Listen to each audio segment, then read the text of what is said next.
because we are so judgmental. We are so cliquish, and we are so sarcastic, and we get cynical. But when we're infighting, I feel like that's one of the most frustrating things for policing in my purview right now, because we can't control the external. Like, I can't control what the media does, but we should be able to control how we treat each other, like in the hallways. Welcome to Hey Chaplain. My name is Jared Altick, and I'm a chaplain with the police department. The Hey Chaplain podcast is about talking to police officers who say, "Hey Chaplain, I've got a great story to tell and some hard-earned wisdom to share." The guests on Hey Chaplain come from across the world, from the LAPD to Scotland Yard, from Washington State to New York City, and from small towns across rural America. They are sharing their wisdom with you so that you don't have to learn the hard way. And as a patrol chaplain, I think you deserve something positive and encouraging. Please make it your goal today to share this podcast with one other person. That's how podcasts grow. Tell someone that you listen to Hey Chaplain, explain how and where on their phone to get it, send them a link to your favorite episode, and most important, tell them why you feel Hey Chaplain made a difference to you. We cannot control everything in police culture, and we certainly can't control how outsiders talk about police. But we can control our attitudes and our end of the relationships within the department. Today's guest is Eric Tung, a police commander and the host of the podcast called Blue Grit Radio. Eric wants to talk about the empathy, or lack thereof, that exists between officers and between the officers and commanders. How can they communicate better, and how can each member of the team work to make the team better regardless of outside influences? Eric is great at talking about leadership and communication and all sorts of areas of health and fitness. You want to hear what he has to say about empathy and teamwork in police culture.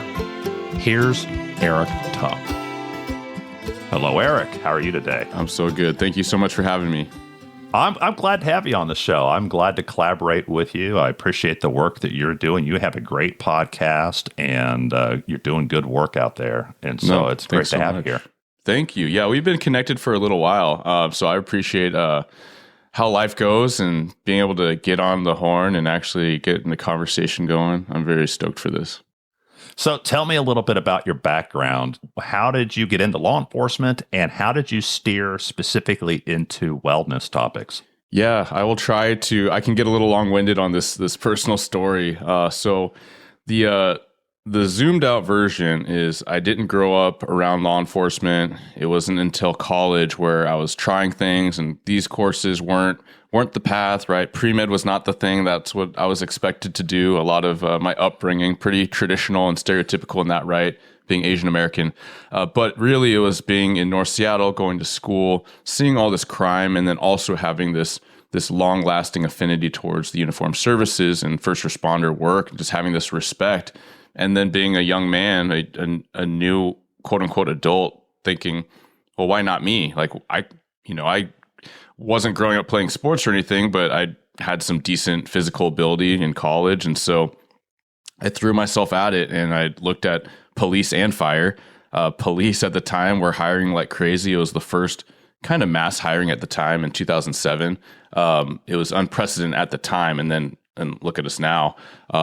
However, fire, there were no doors opening. So after floundering in some oral boards, I figured out the formula. I try to help people a lot in that respect. And then I got in with my agency in the Seattle area, and I was able to pick and get selected by a pretty busy agency. I grew up in a pretty safe, upper middle class suburban area, and this is not that, right? I picked the city where I work because I wanted the action. I wanted to work and live the real deal, and so a smattering of different assignments. Although when I started, I thought investigations would be a pretty solid route for me because I was Thought you'd be a detective. Huh? Yeah, I was really analytical, and kind of like I alluded to, my upbringing was really pushing academics. And so my supervisors noticed that early on that I could write really good reports. I was very detail oriented. But really, once I got into the thing and not wanting adrenaline type of roles at all, when I was in the foot pursuits, I was like, this is the thing. And so that led me to my main career goal of being a canine officer. And I was able to get through that process and, cut my teeth in training and all that. Worked a German Shepherd named Cato for roughly 6 years. So yeah, a bunch of different roles, everything, especially as a sergeant, patrol sergeant, went to like our neighborhood response, which is half community engagement, half long-term problem solving with these problem houses and apartments, that kind of thing, business owner stuff. And then 2020 hit and we needed to revamp our recruiting. So a huge part of my story also, and a lot of why I do the content I do and the way I do it, is outreach for recruiting. So I built up a lot of my own personal blue grit content at that point and kind of shifted direction away from wellness toward really the purpose of the job and how do we perform better? How do people test? Giving people the resources that I didn't have access to, a lot of us didn't have access to. I noticed that you have a lot of really good practical stuff in your feed. I'm just looking at your podcast. Yeah. There's stuff in there that you mentioned oral boards. You have podcasts about, how do you pass oral boards and how do you do, really practical stuff, insider kind of thing that I often, I don't really go down those roads. And so I thought that was really nice. It's kind of a nice compliment to what I'm doing over on my side is that you're hitting some really practical stuff that I think my officers would need to hear, and people who are applying and trying to get through the academy, stuff that they could really use. I feel like you're making great content right in that vein. Yeah, thank you. That's the goal. The goal, without being fancy, is just to be helpful, right? To answer what is being asked, to provide the information that's helpful, necessary. So I went a little bit out of order, but when you go and ask about wellness, why wellness? And it was really just by virtue of needing it in the job. I've developed some curriculum and I've spoken on this. And when I really boil it down, there's all these different health facets that we are aware of. And that's physical fitness, that's nutrition, sleep, relationships, finances. We can all rattle them off when we take a moment. For me, being a young man starting the job at 21 years old, I had some foundational lessons from, parents, mentors, things of that nature. But without being extremely intentional about it, things would slip, right? So I really focused on physical fitness to perform in the job. What I didn't take care of was my relationships, and that's my friendships. That's how I talk to my family, the cynical nature that bleeds in with doing the type of work that so many of us do. And it's not a given, but if we don't protect some of ourselves and we don't have some routines, some mechanisms, some boundaries, then for sure we're going to start edging into that sarcasm that turns into cynicism, that turns into nihilism. And that's a really dangerous place to be. Define nihilism. Yeah. So for like my non-academic definition would be, we know sarcasm, right? And it's coping and I love, there's dark humor. Yeah, I love it. All that. Yeah. Right. Yeah. Cynicism is where we get really like bitter about it. Right. And then nihilism would be like you're apathetic. Like, I don't even care. And when we don't care, that's a really dangerous place to be. If you don't care about your relationships, you're like, well, take it or leave it. It is what it is. Nothing. There's not a point to anything, and that's a decently common place to go when you're burned out on this job, where the criminal justice system feels like a rotating door. Your interactions. You're going to the same apartment. You're dealing with the same people. It can feel that way, but we need to really fight it and take pause and recognize how it's simply not that way. Like, there is a purpose to what you're doing, and it's very necessary. But zooming out again, when I talk about how I needed all these things, I dove into health and wellness and fitness because I wanted to be that canine officer, and I wanted to be the biggest, strongest, fastest, apt physical presence I could be to do my job effectively. And then it mattered to me that I was a peer support team member early in my career, but I didn't really utilize it the way that I was trying to have it utilized, right? So it's almost like preaching, but not taking the medicine myself. So I fell into peer support, I think, because I was a happy-go-lucky, pretty positive guy. I got along with most people. But although I was very bought into the idea of peer support, I wasn't recognizing how I could benefit from accessing peer support until some of my best friends and best peers would grab me and slow me down and be like, hey man, like, are you okay? From critical incidents, from close encounters with danger, from my mood being obviously disrupted to everyone but me. So that's that prong, and how valuable I recognize that to be, right? I would constantly tell people that, hey, there shouldn't be a stigma for accessing mental health resources. You should go talk to somebody. But was I doing it? No, I wasn't doing it. I didn't go talk to a therapist outside of my pre-hire process until I lost my buddy in the line of duty in 2018. And my buddy Diego, who's a huge part of my story and why I do this kind of public interfacing the way I do it. I really wasn't that kind of guy or that kind of cop. I just wanted to do my thing. I wanted to put bad guys in jail. I wanted to do the canine thing. But he was that guy that would do that and go to community engagement things because he saw the value of it, and he literally drugged me to that kind of stuff. And then that started to flip my my awareness and my opinions about it. And so now I'm very bought into any type of engagement where you can just meet the public or members of the public halfway, right? Where you can just say, hey, we're here. Doors are open, arms are open. Like, let's have a conversation. It's the friendly, fun stuff, the stuff with kids, but it's also the, hey, you have concerns. You're not super happy with your perception of the police department. Like that, we're here for that too. Like we have to be. That's the job as well. Do you think that 6 years as a canine officer taught you anything about connecting to people? Yeah, my time in canine changed my life in a lot of ways, and we could probably do a whole episode or two about it. And what I mean by that is it taught me patience and grace. I mean, like a common saying in canine around here, and it might be everywhere, is it's some of your highest highs and lowest lows. And sometimes there's nothing to kind of back brief. There's nothing to do an after action on because you don't actually know where the suspect went, or you don't know if he was picked up in a car 2 blocks away. You can suspect things based on your training and what you're reading the dog on, but you don't really know. A lot of times there's that kind of proof of concept afterwards where you're like, oh, okay, this is where we went wrong, or this is what we were able to find out later. That's extremely dissatisfying, especially for high performers, which a lot of people that find themselves in that competitive role are. Beyond that, there's that relationship where, yeah, you're bonding with an animal, but also you're developing this partnership that is unique on its own, but you require this connection to your team. Like no canine handler can succeed without team to do containment, to run with you, to be your eyes and ears because you're so laser focused and tunnel vision on the dog kind of by default. But also several critical incidents in my career revolved around canine. Some of my biggest ones, like my dog was stabbed pretty early on, and that was like very traumatic, obviously. But then I felt so helpless, and that taught me in some moments that you got to accept help and lean into grace because there's nothing you can do for your dog when he's on the operating table, and how it's going to go is how it's going to go.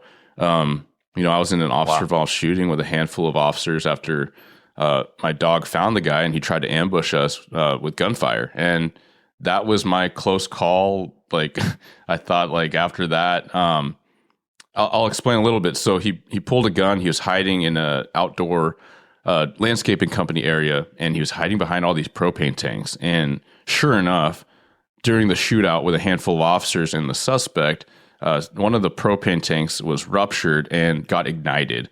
And so I had this fireball pass over me, and I clearly remember thinking this was it. It was a good run. Like, I'm in my mid-20s, and I'm like, well, that's all she wrote. And then I realize I'm feeling this intense pain from the heat, and I do kind of this circle around trying to walk out of it, and I'm like, no, it's gone. Like, we're still here. And the call's still going, and I don't know where my dog is. And let's get to cover. Let's pick up the pieces. My dog was okay. He had a few furs singed, and I had some eyebrows singed. I got 2nd-degree burns on my forearms because I wasn't wearing long sleeves, and all my local canine friends would always clown me for it. And one of them in the neighboring agency actually talked crap afterwards. He's like, hey, bro, like, how your arms doing? You should have been wearing those sleeves, man. And I'm like, dude, that's so messed up.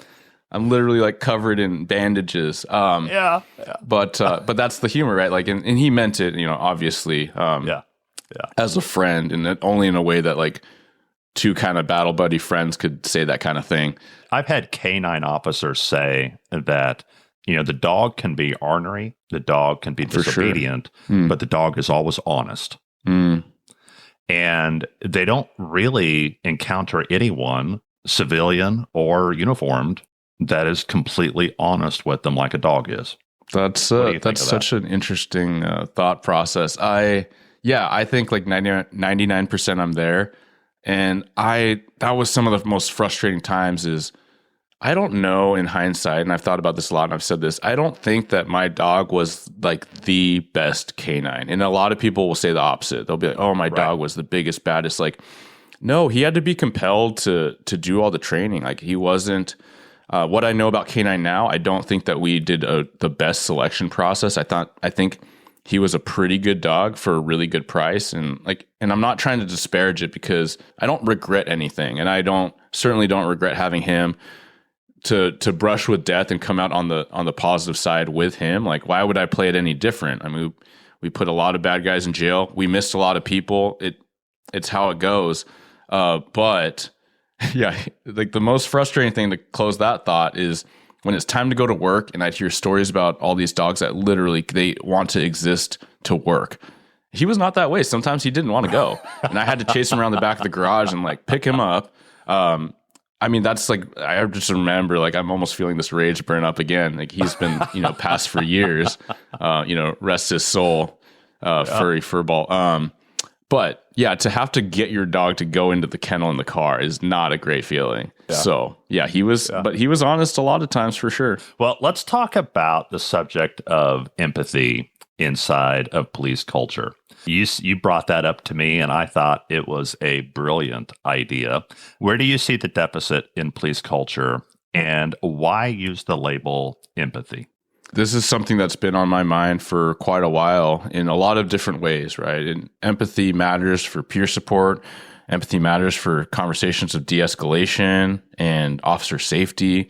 But really, like, why it's on the forefront of my brain is because as we've navigated through the hard years, right, 2020 and the years following, I do think we're coming out of it. I do recognize, if we're all honest with ourselves, we're in a much better place and space than we were a few years ago. So let's keep that positive momentum. Let's stay positive about it.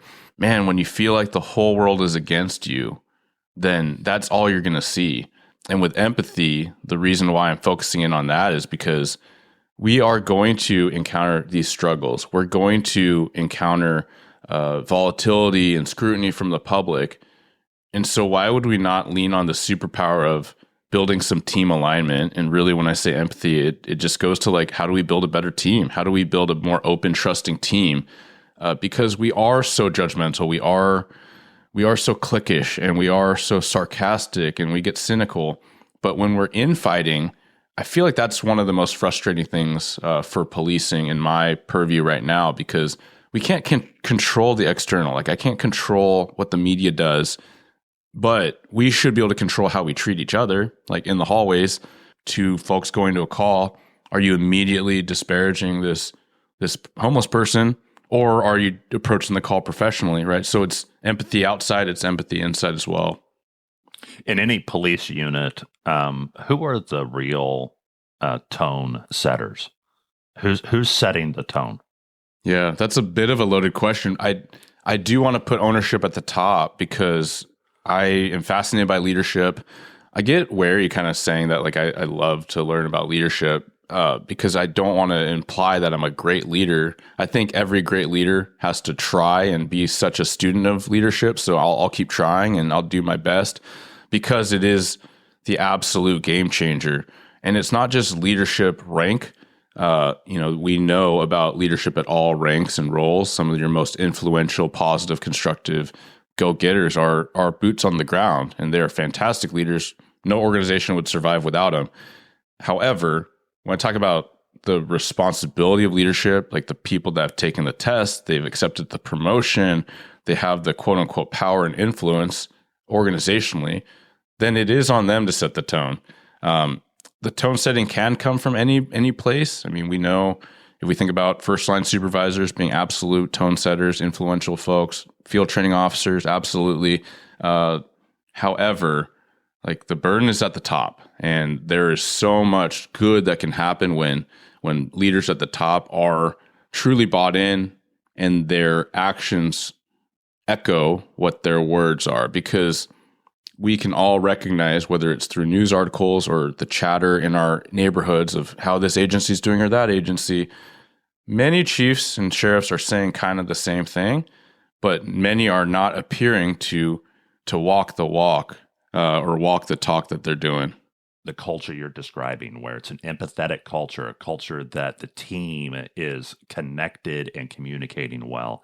Where do the supervisors, where do the people who have rank get it wrong? What are some common pitfalls? Yeah, I think that when we talk about empathy and organizational health, so much of that is trust and communication. And so trust is built very slowly. It's very tenuous. You can, I know there's a lot of sayings about it, right? You can gain it by, the ounce and lose it by the bucket, that kind of thing. But such a foundational thing is communication. So having lines of communication open, are people being punished overtly or subtly, kind of, stabbed in the front versus stabbed in the back for bringing up issues and bringing up problems? And there's constructive ways to do it, and there's not constructive ways to do it. But regardless, I think that the burden of leadership is to hear that. Even if people are coming to you in a non-constructive way, they should have the permission to do so. And you should have the permission to say, okay, what do you want to do about it? Or what's your proposition? What's your awesome solution? And if they grumble and walk away, okay, that's fine. There's ways where that could be decently professional, if not productive. But there's lots of people that I've seen through my whole career, and I've heard about them in neighboring agencies, and I read about these anecdotes of how people identified a problem, they start working the solution because they're talking together, right? They're putting their heads together, and that is the point of the organization being what it is. Like, I'm not going to know better than my sergeants, but I'm going to know differently. I'm going to have my role and my responsibility as a commander now for a couple of years. Like, I have to trust my sergeants from what they're seeing, because my view is literally different from a cubicle 90% of the time, if not more at times. At the same time, like, they have to be integrating what their officers are telling them. And so it is the point of, like, all these puzzle pieces come together, and hopefully my bosses as well, right? They're part of the conversation, so that we can affect a solution that is for the purpose of the public, for the purpose of the community and what they're seeing out there. Because we're not just doing it for us. That's not the point. It's not just like, hey, we're the best police department because we do awesome things that we want to do. That's really not, like, that's not the point of it. So a lot of commanders have open door policies, and then no one goes to their door. Mm-hmm. How can they fix that? How can they create a better feel of teamwork, better empathy? How can that be improved? Yeah, I think a couple things. One is to be really cognizant of what might not be happening, or like, why might that not be happening? And it could be subtle. Maybe you have a time when someone's come to you and you're super occupied, you're busy with things, and if you're not giving them the time of day, then that's now a bad rep, right? Like, so if you want to take the canine stuff, like, that's a time when the interaction didn't happen the way you wanted it to. And so trying to be cognizant of that. I actually don't have a door right now. I have a cubicle, so it's a very open door policy. However, if someone walks in, I try to flip my phones. I try to turn my screen away, or I try to lean forward or kind of roll a little bit away. It's these little subtle body language things that signal to a couple people, right? It signals to them I'm listening, eye contact, right? Just open engagement. Yeah. But it's also signaling to me, like, I'm trying to literally create little barriers and boundaries so that I don't get distracted and I'm not looking back at my screen. And I can feel myself doing it sometimes, and that's not being a good listener. And there might be times when this is not the time that I can hear a 20-minute gripe session. If I have the responsibility and the maturity to relay, hey, I can tell there's something eating at you, I would love to talk about this. I got to hop on a call in 2 minutes, and I don't want to shortchange you and be distracted. We're adults. We should be able to communicate that. So that's one piece. But then also being visible, being present. And I hear from a lot of different departments, command staff, not going to briefing rooms, roll calls, right? Not interacting in the hallway. It's really point A to point B, and then they're at their desk, which I get it. And this is a call to empathy too, because the administrative burden is high. The inbox is overflowing. It feels like everything's a fire. And sometimes it is. And so it's not to say that brass isn't doing their best, but they could do a little different. And sometimes that just goes to intention setting.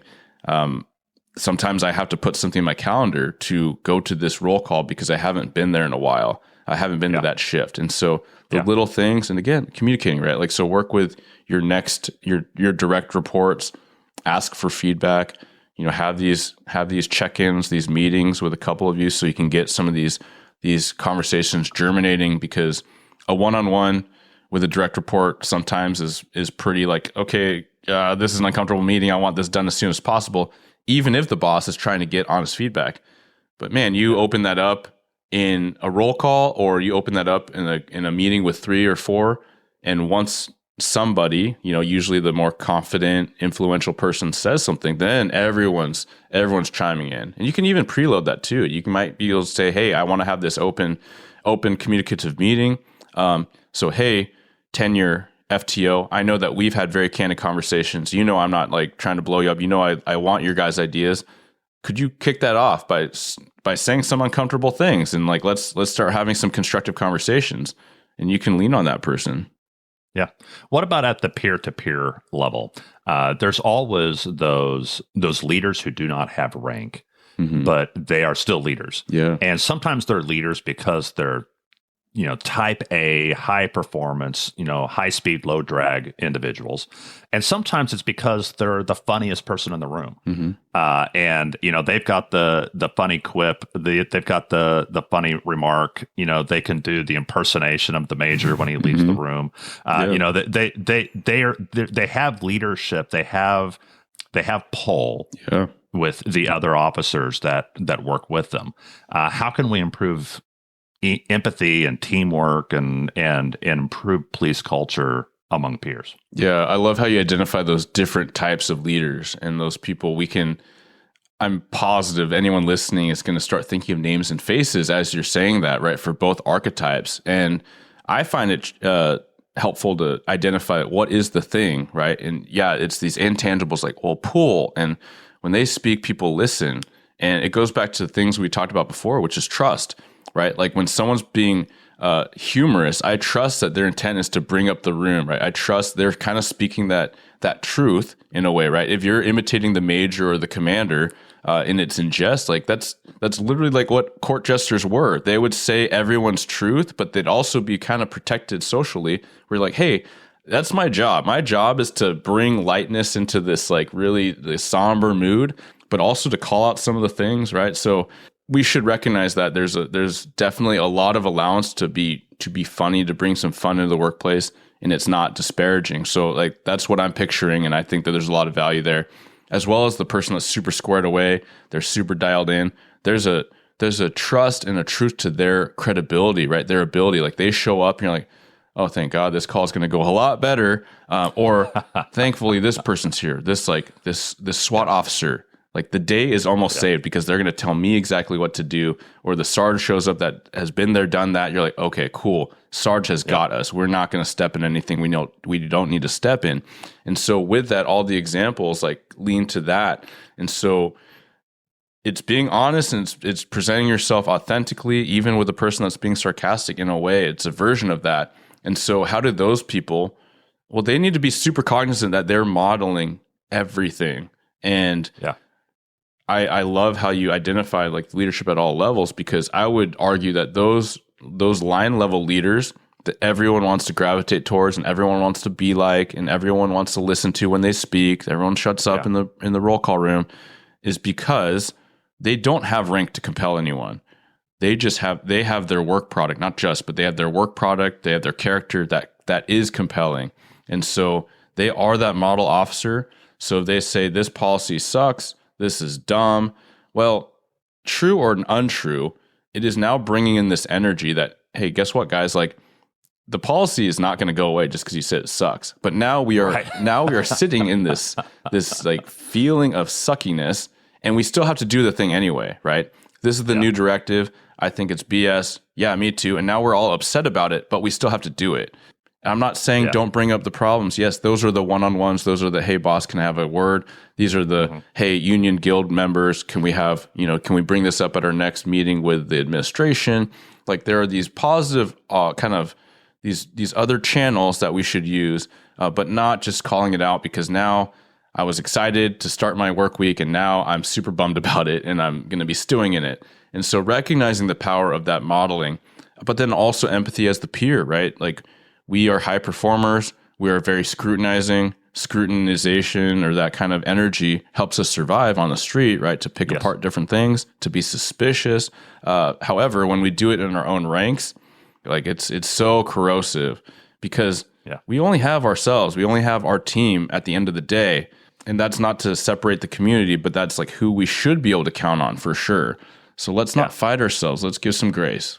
Yeah, for both frontline officers and also for supervisors, maturity is learning balance and discretion. Yeah. And so, like, you have your high-speed, low-drag guys, your squared-away guys, and their shtick is usually, very stereotypically, their shtick is that they're super cynical. Okay? They've seen everything. They're unimpressed. That's their persona they put on. The class clown, of course, they've always got something funny to say. They always have something. It's always mocking. Both of those are useful. As a chaplain, I walk in the room and I'm watching that, and I don't disapprove of either one. Sure, because you do have to have that cynical persona is guarded, and that's good. You need to be guarded. You can't have your heart on your sleeve, or you're going to burn out, right? And the person mocking, they do have to keep everybody honest, and they do have to vent the pressure. I mean, those are good things, but both of those can lead into real cynicism and nihilism, like what you were saying. And the person who's leading with that, if you're making the sarcastic remark, the cynical remark, or if you're making the mocking, funny remark, that's okay up to a point. Yeah. And totally so agree. Is this the right time, the right place? Have I already said enough? If you take it too far, the officers who are following you are going to, they're not going to remember the funny remark. They're not going to remember your toughness. They're just going to remember that this place is terrible. This job is terrible. Why am I even doing this? And so you don't want to push them that far, because then you're hurting the whole team. Yeah, I love how you discern that and you play that out where it is a balance. And I would say, let's give to that example I was kind of dancing around, which is commander or captain or assistant chief comes in the room, says, hey, we got this directive. The sergeant's already aware, so they're kind of chiming in on this thing. And if the class clown in the room says a sarcastic remark, or if the high speed, low drag guy says, I mean, we've tried this kind of thing before, like, if they're saying those things, that's a really good thing, right? That you're demonstrating a certain level of psychological safety, of having open communication in a professional way. And if you can say it in front of the major, in front of the assistant chief or the commander, like, that's great. And they're not turning all red in the face and they're not getting all upset. No, this is like the point of this whole conversation. However, it's awesome if the class clown can say their piece and then say, yeah, I mean, I get it. Like, yeah, if the mayor wants it, we got to do it. And then that one, it kind of de-escalates the room because everyone's kind of thinking the same thing. Like, another thing, eye roll. But hey, are we going to be upset about it? Or is this just another thing? You know what? There are these crimes in the area. And yes, it does bug me. So that's what we're being asked to emphasize. Then I will focus a lot of my shift on that. It's fine. I get paid the same either way, right? There is good that you can find. If you're an engagement person, you can talk to business owners in that emphasis. If you're the hard charger, then you are getting nudged to like, hey, when you do your really dialed in, focused, proactive police work, we love it. We are just asking you to do more of it here right now so we can track some trends, right? In this particular direction. Exactly. Yeah. There's so many aspects to police culture that I dearly love, but I can see parts go too far or go off the rails or get pushed aside because of bad attitudes and a lack of connection within the team. And so I really appreciate, what you're saying and what you're pushing for. If you had one final like word of advice or just some sort of encouragement, what would it be? Yeah, my word of advice is as you go into your next shift or you go into your next week, pretend that that was your last week. And not in a morbid way, but in this kind of memento mori, like stoic way, like not like you're going to die tomorrow, but in a way, like what if you died tomorrow? And like, how do you want to treat people? How do you want to run your calls? Like, are you going to go through the motions, or are you going to say like, hey, I'm going to give this victim the time of day because that matters. Like that's how she might see law enforcement for the next 20 years is, do I show patience? Am I trying to slow things down, not get overburdened by the CAD that's waiting for me, but I'm here now. And how do I want to interact with the people in the hallway? That's been very helpful to me, because sometimes, like just like a lot of listeners at the line level or what have you, like even in command and mid-management, sometimes I'm like, what is the point of my role, right? I'm the middleman. I'm just the conduit. I'm just saying this thing and micromanaging that thing. And what am I inconsequential? And I would say yes if I believe so, and no if I don't believe so. And so we all have that power. I find it's been very helpful to remind myself of that, because I do want to do this job. I do want to do the best I can for it through my ancillary, kind of off-duty hobbies, to kind of have these positive conversations that you've been doing for a long time. That's the theme I would encourage people to think about and flip it towards a positive direction. That's fantastic. I love that. If this was your last week to leave a legacy, how would you act? That's brilliant. Love it. Eric, thank you so much for being on today. I really appreciate your time. I appreciate what you're doing, both in law enforcement and adjacent to law enforcement. I think it's wonderful. Thank you so much. It's been a pleasure. I want to thank Eric for being on the show, and I definitely want to steer you toward his podcast and the work that he does with bluegritwellness.com, and also his podcast, Blue Grit Radio. It's interesting to me that another podcast about police wellness can be so different topics, different approach, different tone, but at the same time so complementary to the Police Wellness podcast that I produce. Again, Eric's podcast is Blue Grit Radio. Look it up. Maybe that'll become your primary podcast, and Hey Chaplain can be the supplement, or vice versa. The views expressed here are the personal views of the host and our guest, and do not necessarily represent the views of any law enforcement agency or its components. Hey Chaplain is a free resource for everyone because of those supporters who are quietly helping behind the scenes. If you want to help the show reach more cops, chaplains, and other first responders around the world, please follow the link in the episode description to support the show. If you like this episode, please share it with a cop or someone who loves a cop. Thank you for listening to Hey Chaplain. And as always, let's pray for peace in our city.